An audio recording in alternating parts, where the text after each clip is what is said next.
इकडे लक्ष द्या हा सगळ्यांनी. या 6 मुली दिसतात तुम्हाला? त्या काय झालं माहिती का, एकदा सहलीला गेल्या आणि सहलीला गेल्यावर त्यांना तिथे वस्तीला राहायचं होतं आणि तिथे 2च खोल्या होत्या. किती खोल्या होत्या? 2. आणि 2 खोल्यांमध्ये कशा राहिल्या त्या बघूया. दीपाताईनं पेन्सिलींच्या ऐवजी मुली सहलीला गेल्याचं उदाहरण घेतलंय. आता मुलं कसा प्रतिसाद देत आहेत ते आपण पाहूया. मी एकदा करून दाखवू. पहिल्या खोलीमध्ये 2 मुली राहिल्या आणि दुसऱ्या खोलीमध्ये 4 मुली राहिल्या.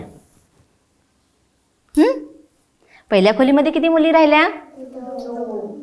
2. आणि दुसऱ्या खोलीमध्ये किती मुली राहिल्या? 4. आता मला तुमच्यापैकी कोण करून दाखवेल? ये वीरा, या 6 मुली आता कशा राहतील बघ, करून दाखव. बस इथे, इथे बस, सगळ्यांना दिसू दे. सगळ्यांनी बघा हा वीरा कशी करते.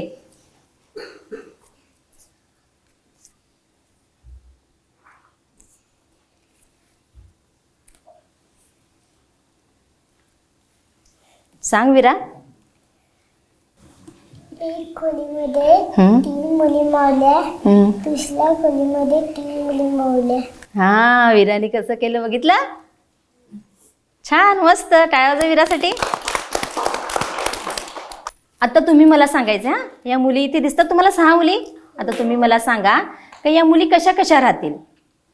आता तुम्ही मला सांगायचं आहे. क्रिस्टी सांग मला कशा राहतील. तिथूनच सांग. पहिल्या खोलीमध्ये किती मुली राहतील? 3. आणि दुसऱ्या खोलीमध्ये? 3. क्रिस्टीला वाटतं पहिल्या खोलीमध्ये 3 राहतील आणि दुसऱ्या खोलीमध्ये 3 राहतील. अजून कोण सांगेल? हां, प्रिया सांग. दुसऱ्या खोलीमध्ये 3 मुली राहतील, दुसऱ्या खोलीमध्ये. प्रियाला पण तसंच वाटतं का दुसऱ्या खोलीमध्ये 3 राहतील आणि पहिल्या खोलीमध्ये 3 राहतील. पाहिलं? आता दीपाताईंनी मुलांना प्रत्यक्ष कृती न करता उत्तर द्यायला सांगितलंय. पण क्रिस्टी आणि प्रिया यांनी 3 आणि 3 हेच उत्तर दिलंय.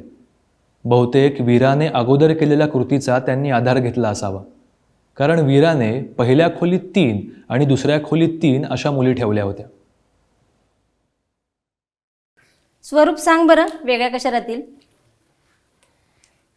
पहिल्या खोलीमध्ये 5 राहतील आणि दुसऱ्या खोलीमध्ये 1. आता बघा हा, समजा पहिल्या खोलीमध्ये 2 मुली राहिल्या तर दुसऱ्या खोलीमध्ये किती मुली राहतील? 4. किती? 4. समजा पहिल्या खोलीमध्ये 1 मुलगी राहिली तर दुसऱ्या खोलीमध्ये किती मुली राहतील? 5. समजा पहिल्या खोलीमध्ये 6 मुली राहिल्या तर दुसऱ्या खोलीमध्ये किती मुली राहतील? 0. किती? 0. समजा पहिल्या खोलीमध्ये 3 मुली राहिल्या तर दुसऱ्या खोलीमध्ये किती मुली राहतील? 3. 2 खोल्यात 6 मुली कशा कशा राहतील हे आता प्रत्यक्ष कृती न करता मुलं सांगू लागली आहेत. आता दीपाताई पुढं कोणतं उदाहरण देत आहेत ते आपण पाहूया.